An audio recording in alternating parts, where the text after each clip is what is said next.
வணக்கம், நான் doctor Arun, orthopaedic surgeon from Kaveri hospital, Salem. So bones அப்படின்னா எல்லாருக்குமே தெரியும், எலும்பு அப்படிங்கிறது. ஸோ ஜென்ரலாக இன்றைக்கி பேசிக்காக நம்மளுடைய பாடியில் இருக்கிற போன்ஸ், அதோட டிசைன், இதை பற்றி நான் உங்களுக்கு எக்ஸ்பிளைன் பண்ண போகிறேன். ஸோ நம்மளுடைய பாடியில் ரெண்டு விதமான போன்ஸ் இருக்குது. ஒன்று ஆக்சியல் ஸ்கெலிட்டன், இன்னொன்று லிம்ஸ். ஆக்சியல் ஸ்கெலிட்டன்கிறது தான் நம்ம நிற்கிறதுக்கு காரணமாகக்கூடிய முதுகு தண்டுவடம் அப்படின்னு சொல்லக்கூடிய போன். அது ஸ்டார்டிங் ஃப்ரம் தலையில் ஸ்கல்லிருந்து ஆரம்பித்து அப்படியே ஸ்டேஜ் பை ஸ்டேஜாக கீழே வரும்பொழுது cervical spine, thoracic spine, lumbar spine, சேக்ரம் அப்படின்னு சொல்லி முடியும். ஸோ லிம்ஸ் அப்படின்னா காமனாக அப்பர் லிம்ஸ், லோவர் லிம்ஸ் அப்படின்னு சொல்லுவோம். ஸோ அப்பர் லிம்ஸ், லோவர் லிம்ஸில் நிறைய பார்ட்ஸ் இருக்குது. ஸோ நான் அதுக்குள்ளே டீட்டெயில்ஸ்குள்ளே போக போகிறதில்ல. ஸோ ஜென்ரலாக இதை பற்றி நான் எதுக்கு சொல்கிறேன்னா, இந்த போன்ஸில் எந்த விதமான ப்ராப்ளம் வரும் பொழுதும் அது ப்ராப்ளம் நேச்சுரலாக வரலாம், அல்லது நாமளாக ஏற்படுத்தி கொள்ளலாம், அல்லது கேர்லெஸ்ஸான ரீசன்ஸ்னால் வரலாம். ஸோ இந்த மாதிரி ஏதாவது ப்ராப்ளம் வரும் பொழுது நம்ம நிற்கிறது, நடக்கிறது, இந்த மாதிரி விஷயங்களில் டெய்லி சிரமங்கள் ஏற்படுது. ஸோ சில சமயங்கள் நமக்கு சிவியர் டிசபிலிட்டி ஆர் டிஃபார்மிட்டி மாதிரி வந்து சுத்தமாகவே நடக்க முடியாமல் போயிடுது. ஸோ நம்ம இதெல்லாத்தையும் காமனாக டே டு டே லைஃப்ஸில் பார்த்துட்டு தான் இருக்கிறோம். ஸோ ஏஜ் ரிலேட்டடாக இப்போ பேசுகிறேன். ஸோ ஏஜ் ரிலேட்டட் அப்படின்னா பீடியாட்ரிக் போன் அப்படின்னா குழந்தைகளுக்கு உண்டானது. ஒன்ஸ் நமக்கு அந்த க்ரோயிங் ஃபேஸ் வந்து ஒரு 18 to 20 இயர்ஸ் வரைக்கும் இருக்கும். அது வரைக்கும் போன்ஸ் ஒரு பேட்டர்னில் இருக்கும்.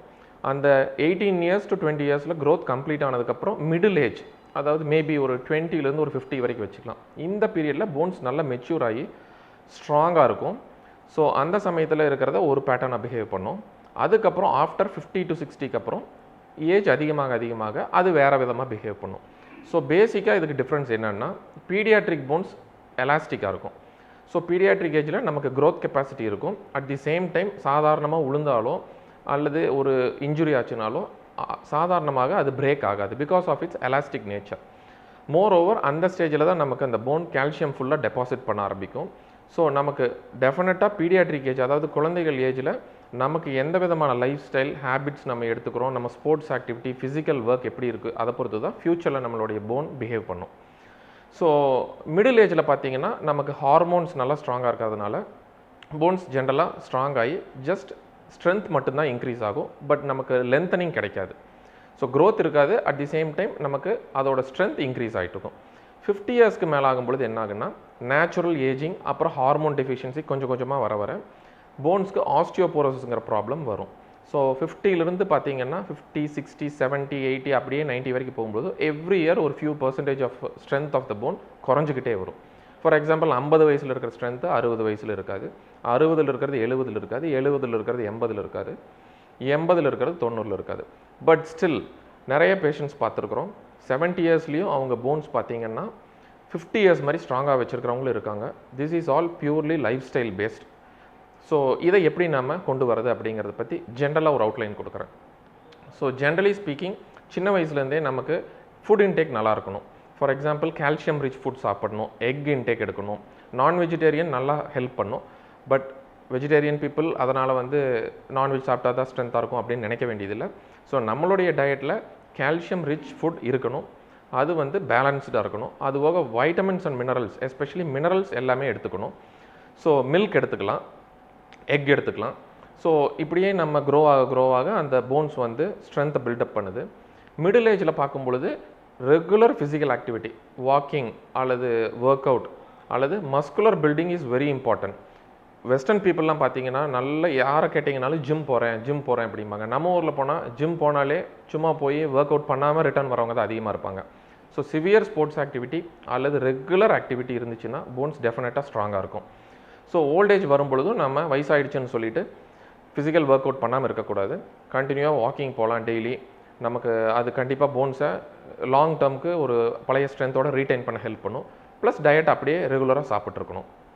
ஸோ இது போக ஜென்ரலி போன்ஸ் எப்போ இன்ஜுரி ஆகும் அப்படின்னா அல்லது டேமேஜ் ஆகும் அப்படின்னா ரெண்டு விதமாக சொல்லலாம். ஒன்று வந்து நேச்சுரல் டிசீசஸ்னால் வருது, இன்னொன்று மேன்மேட் டிசீசஸ். நேச்சுரல் டிசீசஸ்னால் சர்க்கரைனால் போன்ஸ் வீக் ஆகிறது, அல்லது ஒரு ஒபிசிட்டி, உடல் பருமனாக இருக்கும் பொழுது போன்ஸ் வந்து ரொம்ப வீக்காக இருக்கும். நிறைய பேர் நினச்சிக்கிறாங்க ஒபிசிட்டி குண்டாக இருந்தால் ஆள் பெருசாக இருக்காங்க, போன் ஸ்ட்ராங்காக இருக்கும்னு நினச்சிக்கிட்டு. கிடையவே கிடையாது. மசில்ஸ் ஹெவியாக இருந்தால் மட்டும்தான் போன் ஸ்ட்ராங்காக இருக்கும். ஒபிசிட்டி இருக்கிறவங்களுக்கு போன்ஸ் டெஃபினட்டாக ஆஸ்டியோபோரோட்டிக்காக தான் இருக்கும். ஈஸியாக பிரேக் ஆயிரும். ஆள் பார்க்குறக்கு பெருசாக இருப்பாங்க, ஆனால் போன்ஸ் ரொம்ப வீக்காக இருக்கும். சடனாக விழுந்தால் கூட ஃப்ராக்சர் ஆயிரும். இதே மசில்ஸ் ஹெவியாக இருந்தாங்கன்னா டெஃபினட்டாக போன் ஸ்ட்ராங்காக தான் இருக்கும். ஸோ நேச்சுரல் டிசீசஸ் டெஃபினட்டாக அவாய்ட் பண்ண முடியாது. பட் அதையும் லைஃப் ஸ்டைல் மாடிஃபிகேஷன் மூலமாக, ஃபார் எக்ஸாம்பிள் சுகர் இருக்கா, அதை கரெக்டாக நம்ம ரெகுலராக டேப்லெட்ஸ் அல்லது அது மெடிகேஷன்ஸ் அதுக்கேற்ற மாதிரி டயட் எடுத்தோம்னா டெஃபினட்டாக அந்த சுகரை நம்ம கண்ட்ரோலில் வச்சுக்கலாம். இது மாதிரி அது போக போன்ஸ்க்குன்னு ஸ்பெசிஃபிக்காக நிறைய டிசீசஸ் வருது. ஸோ அந்த மாதிரி டிசீசஸில் வரக்கூடிய போன் ப்ராப்ளம்ஸு டெஃபினட்டாக அந்த டிசீஸை ட்ரீட் பண்ணால் தான் நம்ம சரி பண்ண முடியும். பட் மேன்மேட் டிசீசஸ் அப்படின்னா ஒரு ஃபால் ப்ரிவென்ஷன், சாதாரணமாக நம்ம நடக்கிறது நிற்கிறதுலேருந்து ஒரு லைஃப் ஸ்டைல்லேருந்து சில பேர் பார்த்தீங்கன்னா எடுத்தோடனே எங்கே போனாலும் ஃபாஸ்ட்டாக போவாங்க. ஃபார் எக்ஸாம்பிள் ஸ்லிப்பரி சர்ஃபேஸ் இருக்கா, ஹார்ட் சர்ஃபேஸ் இருக்கா, எதுவுமே தெரியாமல் அவங்களோட ஆக்டிவிட்டியே ஸ்பீடாக இருக்கும். ஸோ அந்த மாதிரி பர்சன்ஸ் கேர்லெஸ்னஸ்னால ஸ்லிப் ஆகி விழுகிறது. இந்த மாதிரி இஷ்யூஸை அவாய்ட் பண்ணணும்னா நம்ம கேர்ஃபுல்லான walking, slow and steady walk இது மாதிரி பண்ணணும். ஸோ கொஞ்சம் கேர் எடுத்திருந்தாலே நம்ம ஃபால்ஸை ப்ரிவென்ட் பண்ணலாம். And other major type of injury is road traffic accident. Road traffic ஆக்சிடெண்ட்டில் நம்ம ஸ்ட்ரிக்டாக வெஹிக்கிள்ஸோட ரூல்ஸை ஃபாலோ பண்ணுறோம், அல்லது நம்ம ஃபோர் ஆர்ம்க்கு லெக்ஸுக்கெல்லாம் கார்டு யூஸ் பண்ணுறோம், ஹெல்மெட் யூஸ் பண்ணோம், இந்த மாதிரி கவர்மெண்ட் ப்ரிஸ்கிரைப் பண்ணுற ரெகுலரான ரெஸ்ட்ரிக்ஷன்ஸ் அண்ட் ப்ரோட்டோகால்ஸை ஃபாலோ பண்ணாலே மேஜர் ஃபால்ஸை நம்ம ப்ரிவென்ட் பண்ணலாம். So this is all about it. So thank you.